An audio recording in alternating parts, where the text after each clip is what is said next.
Bom dia, crianças e crianços. Vamos iniciar aqui agora a nossa segunda aula, na realidade, de geografia. Tivemos uma ontem, quinta-feira, hoje sexta-feira, né? Vamos aqui dar continuidade às regiões. A última vez que eu trabalhei com vocês em cima de regiões foi a região centro-oeste, né? E hoje vamos continuar com a região sul, né? Lembrando que depois que a gente trabalhou com o centro-oeste, a gente fez uma bateria de exercícios do livro, né? E agora vamos retomar aqui o assunto propriamente dito, né? Trabalhando aqui com a região sul do Brasil e posteriormente as outras regiões que nós temos espalhadas pelo nosso território nacional. A região sul é considerada a menor região do Brasil em extensão territorial, ocupando cerca de aproximadamente 6,7% de toda a região brasileira, não é? Uma área territorial de aproximadamente 576 mil quilômetros quadrados e composta apenas por três estados, que é Paraná, Santa Catarina e Rio Grande do Sul. É a única região do Brasil que apresenta a totalidade com o clima subtropical, né, que a gente vai falar mais à frente um pouco sobre essa questão climática da região sul do Brasil, onde esse clima tropical é também o único do Brasil que apresenta as 4 estações do ano bem definidas: outono, verão, inverno e primavera. Né? Localizado entre o Trópico de Capricórnio e o Círculo Polar Antártico. Consequentemente, ele é considerado de clima subtropical. Ok? Então, no clima subtropical vai apresentar os verões extremamente quentes, porém o inverno a temperatura vai cair consideravelmente, né? E podendo chegar nas áreas de maior elevação, como as Serras Gaúchas, temperaturas que podem atingir até menos 6 graus, né? E podendo ter a precipitação de neve nessas regiões, como por exemplo em São Caetano do Sul, é uma das regiões mais frias do Brasil, né? Então, o Paraná é o estado da região sul do Brasil que vai apresentar no verão as temperaturas mais elevadas, não é? Ou seja, mais quente, né? E aí, consequentemente, nas áreas mais frias são as áreas onde eu vou apresentar uma altitude mais elevada. Por quê? Porque essa região de altitude mais elevada, como São Caetano do Sul, ele vai ter dois fatores que influenciam no clima, que vai tender a temperatura cair consideravelmente, que é a altitude e a latitude. Como essa região sul do Brasil é uma região de média latitude, né, automaticamente vai estar distante além do Equador, o que vai considerar uma menor incidência de luz solar nessa região, que consequentemente a altitude, que a cada 100 metros a gente sobe a montanha, a temperatura cai meio grau, nas áreas mais elevadas de relevo, né, eu vou ter uma temperatura muito reduzida. Então, associando esses dois fatores, altitude e latitude, eu vou ter as regiões mais frias do Brasil, principalmente nas regiões mais elevadas, como São Caetano do Sul, não é? Como Campara, também no Rio Grande do Sul, que é uma região extremamente fria.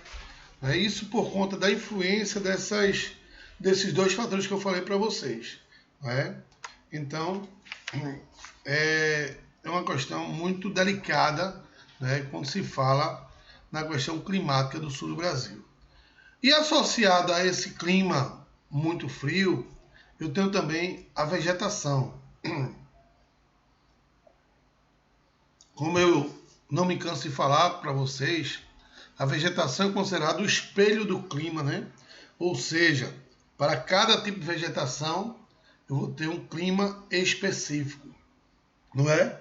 Então, como eu tenho um clima subtropical na região sul, eu vou ter também uma vegetação subtropical denominada de mata de araucária ou mata de pinhais. Essa vegetação de mata de araucária é uma vegetação que vai apresentar com árvores de grande porte, como o pinheiro da araucária, com folhas aciculifoliadas, ou seja, em forma de agulha. Por que ela tem forma de agulhas? Porque durante o outono e o inverno, a temperatura dessa região cai consideravelmente. E aí, para evitar o atrito com ar frio, essa vegetação se adapta ao tipo de clima e nasce com folhas fininhas, né, em forma de agulha, e essa folha é denominada folhas aciculifoliadas ou também angustifólia. Né? Ela recebe essas duas denominações, vegetação angustifólia ou aciculifoliada. Foi fortemente impactada essa vegetação de araucária durante o processo de crescimento e desenvolvimento urbanístico, e porque essa vegetação ela tem um grande potencial na produção de madeira, de celulose e papel. E aí, consequentemente, sobrou apenas 1% da sua cobertura vegetal nativa na parte da região sul do Brasil, justamente por conta dessa forte exploração e dessa especulação econômica existente, por conta do seu potencial em termos de produção de papel e de celulose. Um outro tipo de vegetação encontrado na região sul são os campos, também chamado de pampas gaúchos, né? Então, essa vegetação de campos ou pampas gaúchos são grandes áreas de planícies cobertas basicamente por gramíneas, né? Os campos podem ser divididos em campos limpos e campos sujos. Os campos limpos são constituídos basicamente por gramíneas, e os campos sujos, além das gramíneas, aparecem alguns arbustos aqui e acolá, não é? E aí você tem essa diferença entre os campos limpos e campos sujos, que são vegetações típicas de regiões também de média latitude, onde eu tenho as 4 estações de ano bem definidas: outono, verão, inverno e primavera. Ok? Porém, vai apresentar um resquício também vegetacional de floresta tropical, localizada no norte da região sul do Brasil, que foi devastada também pelo crescimento das áreas agricultáveis. E aí esse resquício de floresta tropical foi retirada, boa parte dela, sobrando algumas espécies ainda em áreas de APPs e APAs, né, que são áreas de preservação permanente e áreas de preservação ambiental.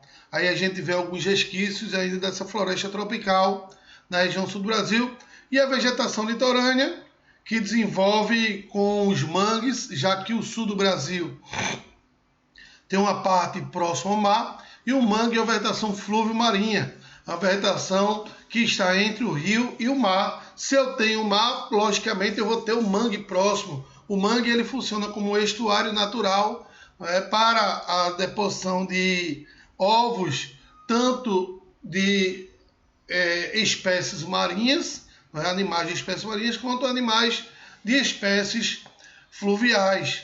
Então, consequentemente, o mangue funciona como um berçário natural para essas espécies, tanto do mar quanto do rio. E aí, quando esses ovos eclodem, a própria seleção natural se promove com que o animal que for do mar, ele nada para o mar, e o animal que for para o rio, ele nada para o rio. Então, o mangue também é uma promoção, uma parte dessa formação vegetacional que foi também fortemente impactada pela especulação imobiliária devido ao crescimento das grandes cidades, e aí, consequentemente, também foi reduzido nessas áreas de APP e APAs, ok?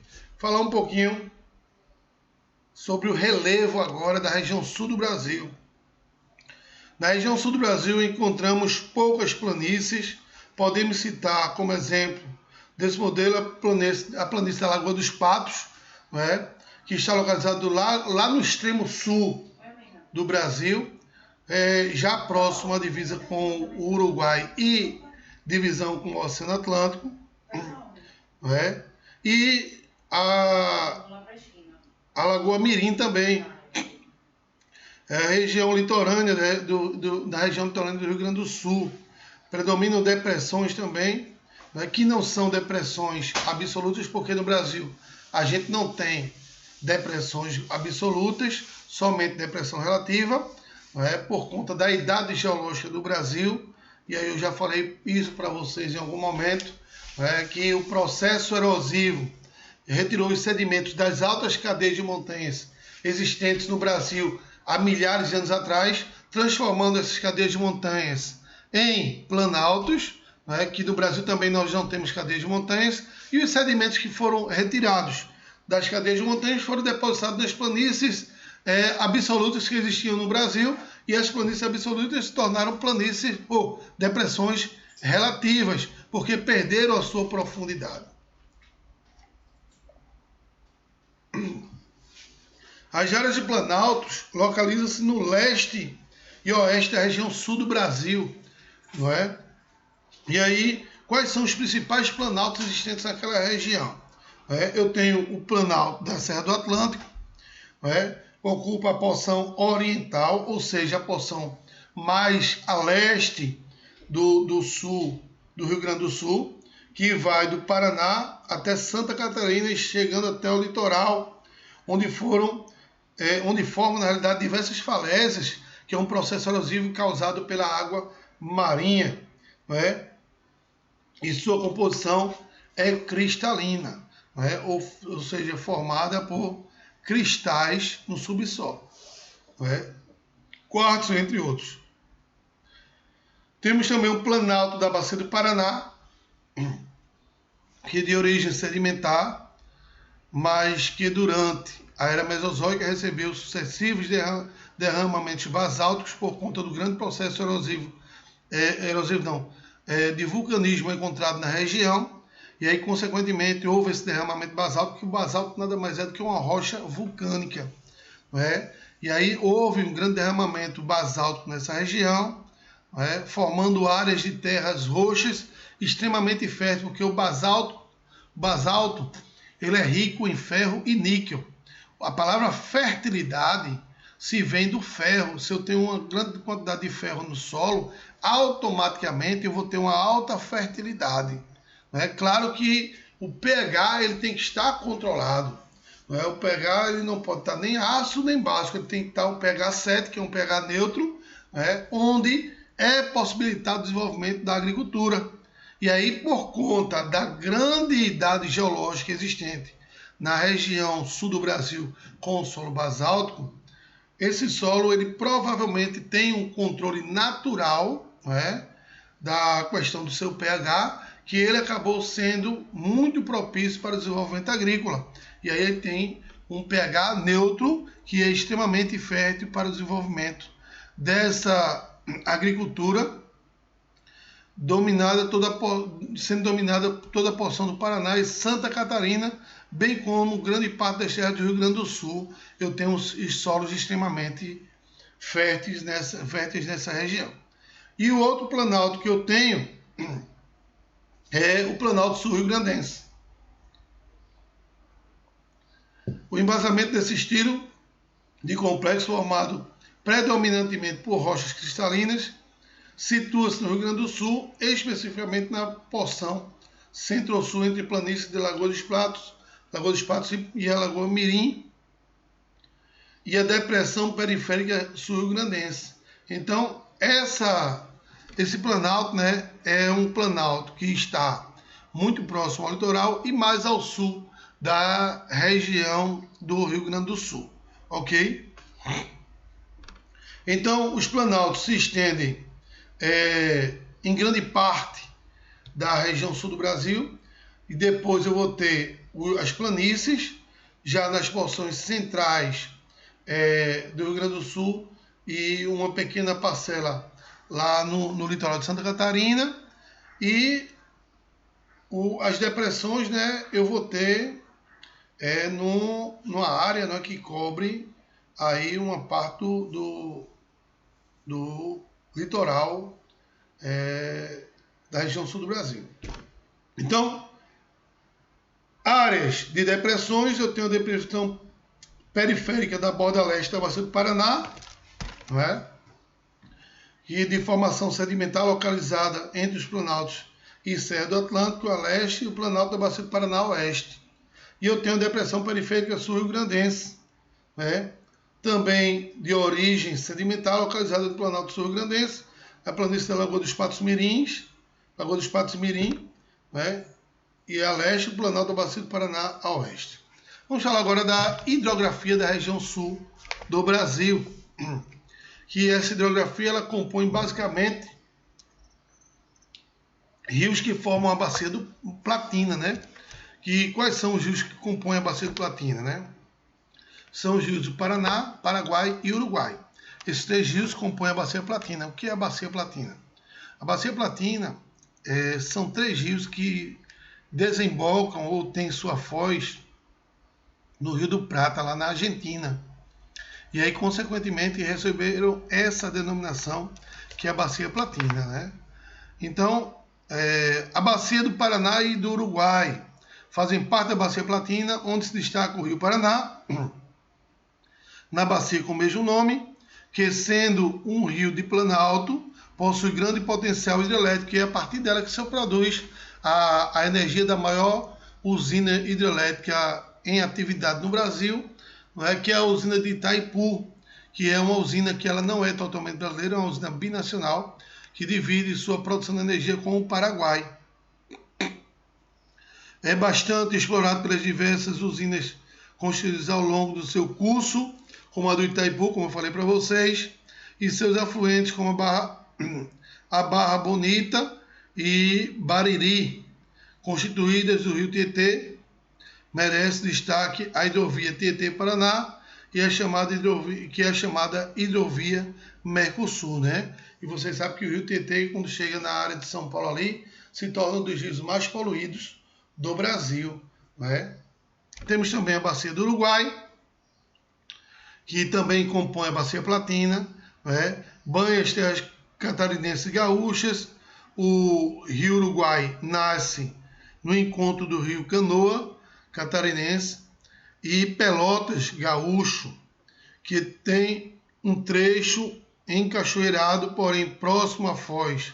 Torna-se tipo de planície, como a maioria dos rios na sua foz é tipo de planície, né, porque é no encontro do rio com o mar, né, e aí a grande maioria dos rios principais de uma bacia são rios em sua foz, rios de planície, né?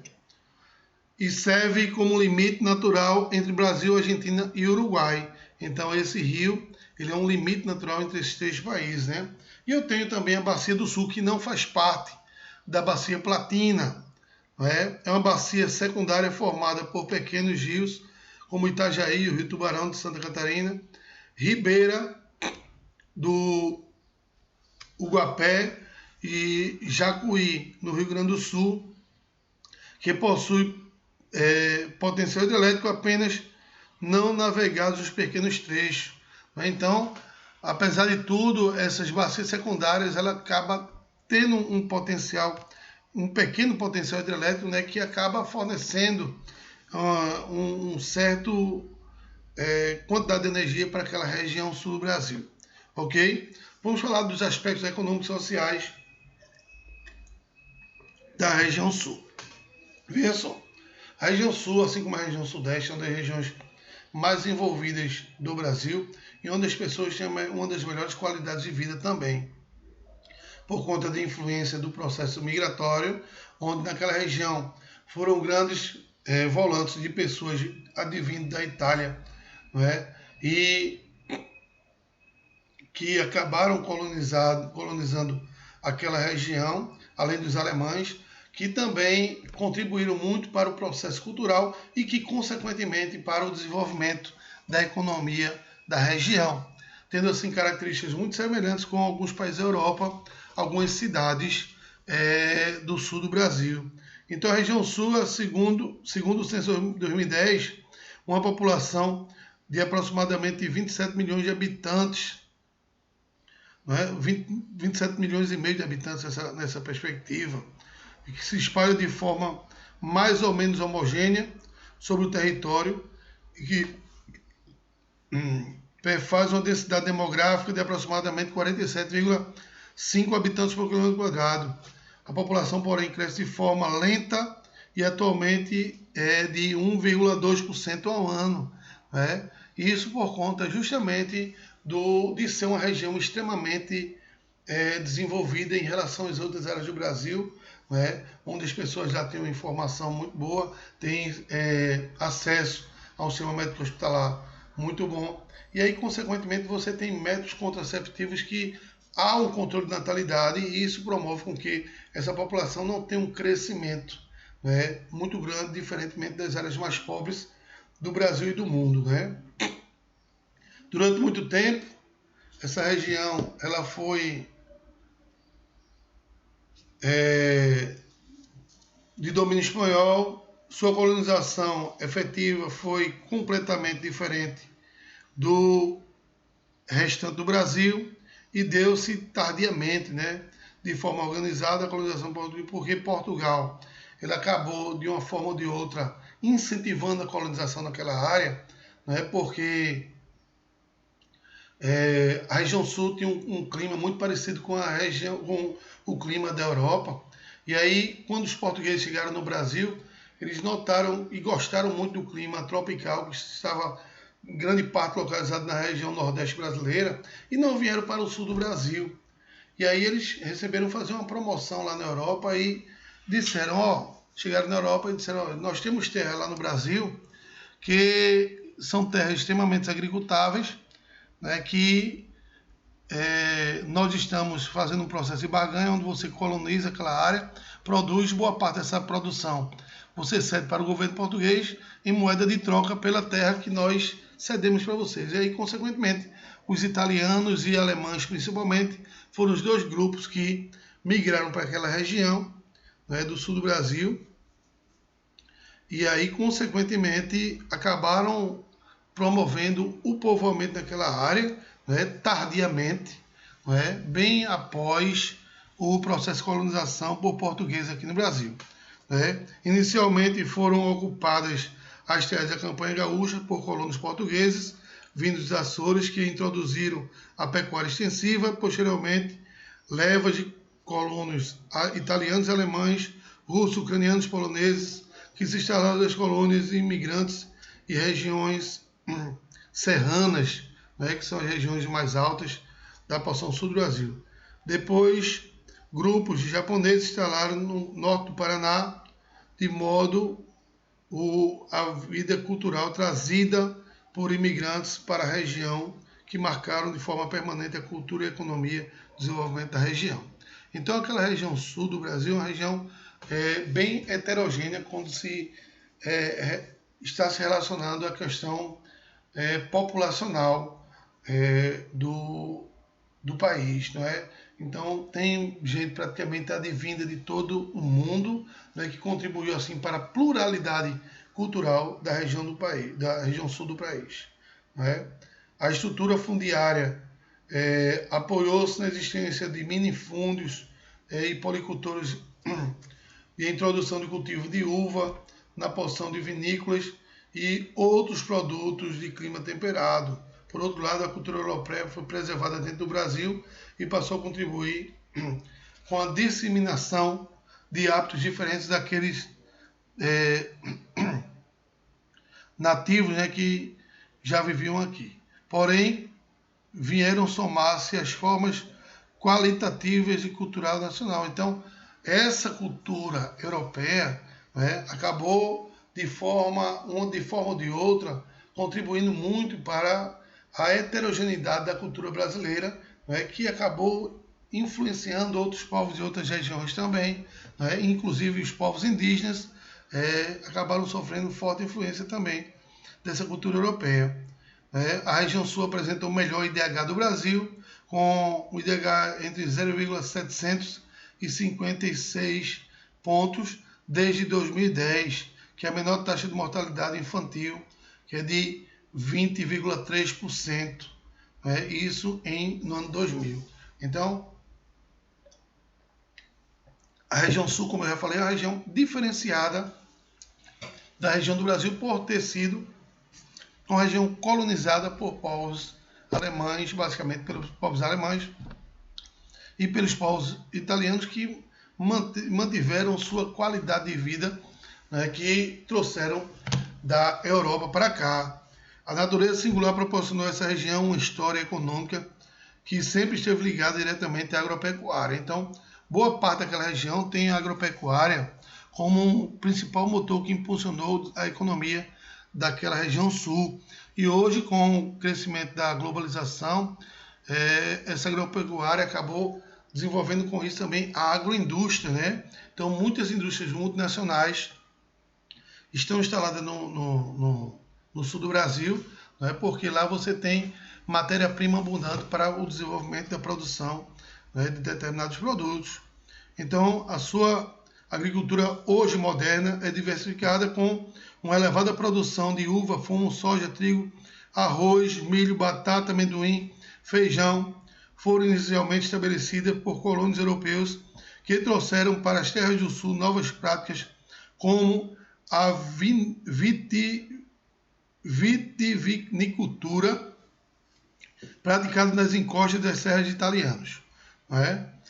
O café floresceu nessa região, principalmente no norte do estado do Paraná, em virtude das condições de clima subtropical e o solo de terra roxa, que contribuiu muito para o desenvolvimento do café e para o ciclo do café no Brasil, promovendo assim o desenvolvimento econômico brasileiro no período da colonização. E esse café veio entrar em declínio após a quebra da Bolsa de Valores de Nova York, onde o Brasil cessou as suas exportações de café durante um certo período de tempo, e aí tivemos que nos virar com a cana-de-açúcar, né? Novas práticas como... Então, o café floresceu nessa região, principalmente no norte do estado do Paraná, em virtude das condições climáticas subtropicais, o solo de terra roxa. Esse avanço dos cafezais devastou completamente a mata da araucária, em virtude das geadas. O café foi substituído pela sojicultura e até a cana-de-açúcar. Então, o café hoje não é cultivado como era cultivado antigamente na região sul do Brasil, mas ainda se cultiva o café em larga escala naquela região, principalmente o café conilon, que é um dos tipos de café de boa qualidade que se produz muito naquela região sul do Brasil. A região dos Pampas é dominada pela pecuária extensiva de ovinos e bovinos, ou seja, ovelhas e bois, né? E que contribui muito para o desenvolvimento agrícola através da produção de carne e de leite, além da produção de lã também, cujo o pisoteio vem servindo historicamente para devastar esses campos, porém ao lado das estâncias e da figura do gaúcho típico, de bombacha montado em cavalos crioulos, surgiram várias fazendas modernas onde praticam a pecuária extensiva, que utilizam novas técnicas de criação como seleção de animais e inseminação artificial para contribuir no processo de retirada de novos gados produtores e reprodutores também, né? Existe a diferença entre gado produtor e reprodutor. O gado produtor é aquele que produz alguma coisa, ou seja, que produz o leite, né? E o gado reprodutor é aquele gado que reproduz outro gado para fortalecer assim o rebanho bovino. No campo industrial, a região sul vem apresentando um contínuo e gradual crescimento que começou na segunda metade da década de 90, resultando da forte política de incentivos fiscais às empresas estrangeiras dispostas a instalar na região. Ou seja, as empresas estrangeiras ou multinacionais que se instalem na região sul do Brasil são isentos de pagar impostos e, consequentemente, se dá esse incentivo para atrair essas empresas multinacionais que se vão instalar nessas áreas, que, consequentemente, promove aí o crescimento do PIB do país. Ancorada nessa política, atualmente destacam-se na região metropolitana de Porto Alegre e Cuiabá, ou Curitiba, onde diversas montadoras de veículos instalam-se, bem como outras empresas de prestadores de serviços dessas montadoras, dando uma nova configuração às indústrias multinacionais, chamadas também hoje de indústrias globais. Né? O que é uma indústria global? Por exemplo, aqui em Recife a gente tem a Jeep, né? Lá em Goiânia. Né? A Jeep é só a montadora do automóvel Jeep, porém existe no seu raio de ação, né, outras empresas que fornecem periférico para a montadora. Então ali eu tenho a Magneto Marelli, que fornecem produtos para a montagem do motor. Né? Eu tenho empresas de borracha, né, que estão ali nas áreas periféricas, que vai fornecer pneus. Eu tenho indústria de vidro, que vai fornecer o para-brisa do automóvel. Então isso é chamado de indústria global. Ali é um complexo industrial da Jeep, né, onde eu vou ter várias indústrias que vão me mandar um periférico para a montagem do automóvel dentro da própria fábrica. E isso não é diferente nas outras áreas do Brasil, onde eu tenho grandes polos industriais. Mas por que se criou dessa forma de indústria global? Para baratear o produto no final. E aí, consequentemente, quem ganha com isso é o consumidor. Porque antigamente, para se montar um carro, por exemplo, em determinado local, você tinha que importar pneu advindo de outro país ia mandar o vidro, outro país ia mandar peças para o motor. E aí, consequentemente, se instalaram todos em uma determinada área, dando origem assim à indústria global, facilitando com isso o processo de produção e barateando ainda mais o automóvel ou qualquer que seja o produto que está sendo fabricado naquela região. Além dessas novas áreas de industrialização, podemos destacar outras mais antigas, como o município de Canoas, na Grande Porto Alegre, seu grande polo petroquímico em Blumenau, Joinville, Santa Catarina, na região Serra Gaúcha, Caxias, Garibaldi e Bento Gonçalves. Né? Um grande polo petroquímico naquela região ali. A única área de jazida carbonífera, ou seja, jazida de petróleo na região, comercialmente explorada no Brasil, localiza-se entre Santa Catarina e Rio Grande do Sul, que alimenta a indústria siderúrgica da região. Também vale salientar o grande potencial hidrelétrico gerado pela Bacia do Paraná, que é utilizado pelas indústrias e pelos domicílios da região. Então, a Bacia do Paraná, através da usina Itaipu,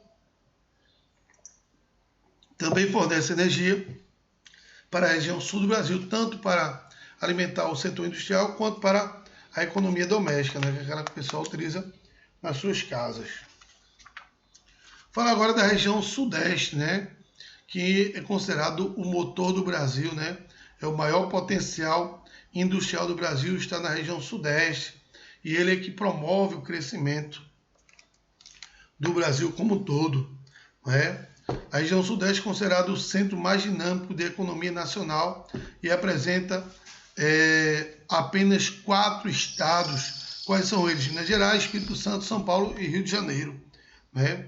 E esses 4 estados que, na realidade, São Paulo é considerado o motor do Brasil, né? Que perfazem uma área de aproximadamente 925 quilômetros quadrados, ou seja, 10,85% do território nacional. É a segunda menor região do Brasil, que é a região sudeste.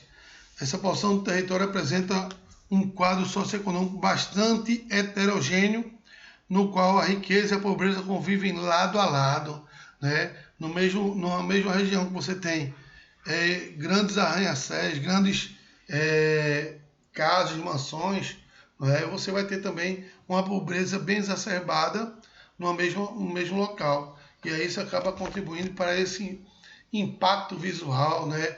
Para essa questão como é que eu posso dizer? Quadro socioeconômico bem diferenciado, né? Onde a pobreza e a riqueza vivem de lado a lado.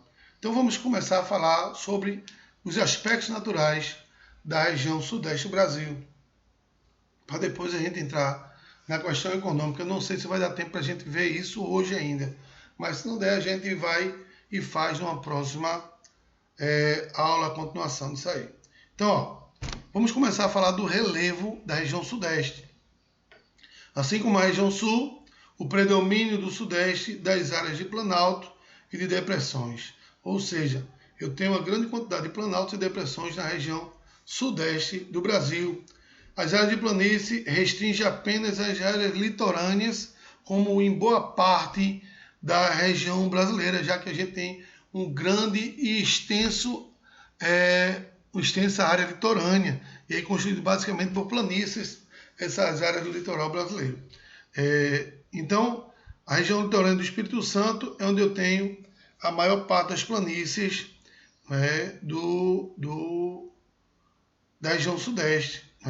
As áreas de planalto predominam paisagens que se delimitam às depressões interiores, que são as seguintes. O primeiro planalto que eu tenho é o Planalto da Serra, Planalto e Serra do Leste e Sudeste, conjunto de formação cristalinas, ou seja, datado do período pré-cambriano, com serras de formação escarpadas do Planalto, que estão localizadas a leste da região, onde podemos destacar a Serra do Mar, da Mantiqueira, a Serra do Espinhaço, a do Caparaó e a Serra da Chibata. Adentrando o continente, encontramos o domínio dos mares e morros, que nada mais é do que uma floresta de Mata Atlântica, encrostada dentro de um relevo de planalto, relevo em forma de meia laranja, também chamado de matacões, desenvolvidos por agentes erosivos com desgaste de rochas cristalinas. Logo após a região, encontramos relevo aplanado e moderado sobre os terrenos sedimentares antigos. Essa aí é a formação dos planaltos e serras do leste e sudeste. Depois eu tenho os planaltos da Serra de Goiás e Minas, formados por terrenos de origem cristalinas, localizados a oeste do estado de Minas Gerais, onde merece destaque as serras da Barcaça e a Serra dos Tropeiros. Ele recebe o nome de Serra dos Tropeiros porque, bem depois do período colonial, começaram a haver pessoas que pegavam tropas de burros, e começavam a viajar pelaquela região ali, para levar grandes manadas de burros, para outras regiões. E aí essas pessoas chamadas de tropeiros que passavam pelaquela região ali. E aí, consequentemente, passou a se chamar de Serra dos Tropeiros. Uma vez eu vi essa reportagem no Globo Rural. Não sei nem se Globo Rural passa mais. Hoje em dia, eu acho que não passa mais não. Faz tanto tempo que eu não vejo. Principalmente a Globo dia de domingo, que eu não vejo mesmo. E aí eu tenho o último planalto, são os planaltos das Chapadas da Bacia do Paraná.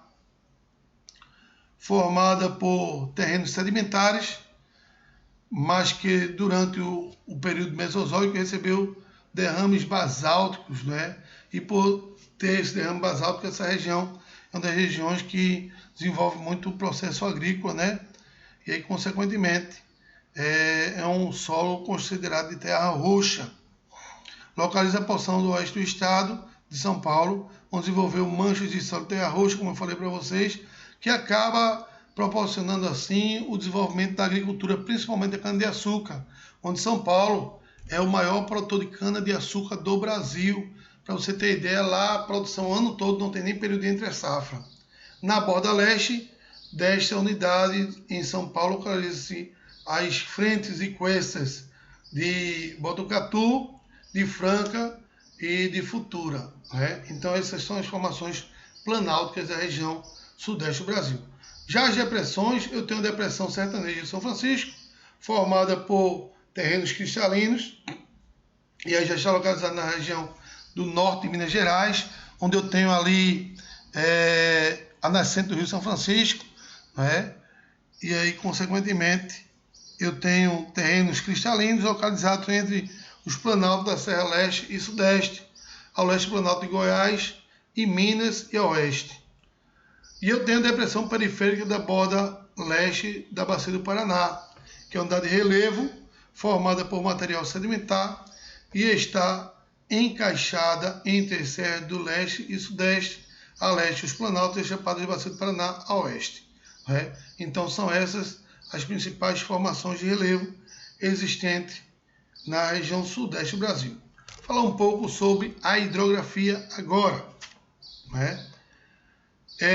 A região sudeste é uma das regiões bem privilegiadas em relação à hidrografia, porque a maioria dos rios principais do Brasil tem sua nascente naquela região, e aí, consequentemente, promove-se com a área um tanto quanto bem irrigada com relação à sua hidrografia. A Bacia do Paraná é de vital importância para o desenvolvimento econômico e industrial na região, pelo aproveitamento hidrelétrico das suas águas, com a construção da usina hidrelétrica ao longo do Rio Paraná, o trecho da região sudeste, como a usina da Ilha Solteira, Jupiá e São Simão. Também ao aproveitamento dos seus afluentes, como as hidrelétricas de Promissão, Ibitinga, Bariri, no Tietê, além das de Maribondo, e a de Volta Grande, no Rio Grande. Então, tem um grande potencial em termos de produção de energia, essas usinas hidrelétricas na região do Paraná, da Bacia do Paraná. Outro fator importante da Bacia Hidrelétrica do Rio Tietê e Paraná é o elo comercial de escoamento e produção no Mercosul. Então, é um rio um tanto quanto navegado, e aí, consequentemente, uma boa parte do seu escoamento de mercadoria para a porção central do Brasil, advindo de outras regiões, de outros continentes do mundo para o Brasil, utiliza essa via Tietê-Paraná para o escoamento de mercadoria, principalmente nas áreas internas do Brasil. Ok? Eu tenho também a Bacia do Leste. A bacia secundária é composta de diversos rios, como o Vaza Barris, o Paraguaçu, os das Contas, que apresentam condições de temporalidade, ou seja, são rios que secam durante período de estiagem prolongada, por isso são considerados rios intermitentes ou temporários. Seus cursos médios e superiores e os rios Jequitinhonhas, Paraíba do Sul e Doce, que são permanentes. Esses rios que eu citei agora, os últimos são permanentes, ou seja, não secam em momento nenhum, são considerados rios perenes. Para você ter ideia, no sertão nordestino, a grande maioria dos rios do sertão nordestino são rios intermitentes ou temporários, secam durante o período de estiagem prolongada. Destes merece destaque o Paraíba do Sul, que nasce em São Paulo, na Serra do Mar, e desemboca no estado do Rio de Janeiro, e foi no seu vale que desenvolveu a maior cafeicultura e, posteriormente, a região mais industrializada e urbanizada do país.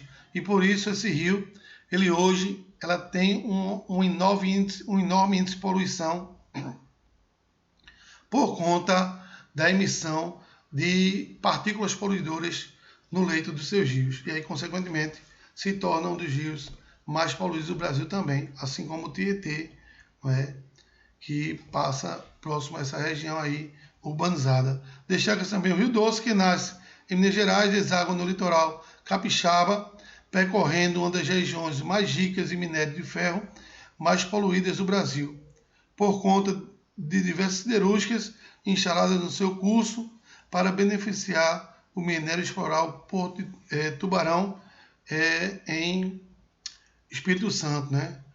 Não é à toa que o vale por onde corre, o nome é chamado de Vale do Aço ou Vale da Morte, devido aos grandes impactos ambientais que são causados nessa região. Então, queridos alunos, eu vou ficando por aqui. Na semana que vem a gente retorna, falando aqui da Bacia de São Francisco, que faz parte também da região sudeste do Brasil, porque o Rio São Francisco na Serra da Canastra, no estado de Minas Gerais. E a gente vai falar um pouquinho dele na próxima aula, e também quando a gente for falar do Nordeste também, vamos citar essa bacia hidrográfica né? E aí a gente conclui esse capítulo, ok? Então, meus queridos, um abraço, fiquem com Deus e até a próxima aula. Que Deus abençoe a todos. Tchau!